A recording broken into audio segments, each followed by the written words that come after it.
প্লেয়ারের জন্ম হয়েছে এই বাঘকে বা সেই এদিকে আরেকটা গ্রাম আছে কিন্তু ভাঙ্গো করিপুর, এই জায়গায় খুবই নামি দামি প্লেয়ার ছিল তখনকার দিনে। আমি সবার সাথে ফুটবল খেলছি।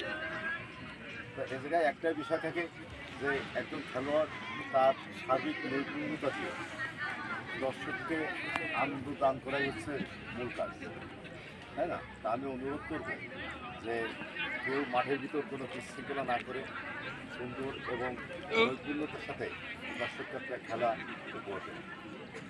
আর এটা বাস্তবতা হচ্ছে একটা মাসুম স্মৃতি টুর্নামেন্ট। এই বাচ্চাটা অকাল মৃত্যুবরণ করে এবং অত্যন্ত একটা ভদ্র ছেলে ছিল, অত্যন্ত ভদ্র ছেলে ছিল। তারই স্মরণে আমাদের এই আজকের আয়োজন। আমরা অল্প সময়ের ভিতরে ডক্টর আইসি মহোদয় উপস্থিত হলেন, আমরা এর শুভ উদ্বোধন ঘোষণা করব। আমি সবাই বিশেষভাবে অনুরোধ করব যে কোনো রাত যেন কেউ না খেলে, একবার নৈপুণ্যতার সাথে দর্শককে আনন্দ দেওয়ার জন্য যতটুকু সুন্দরভাবে খেলা উপহার করা যায় ততটুকু উপহার দিলে আমরা খুশি হব। এটা ক্লাব দাও।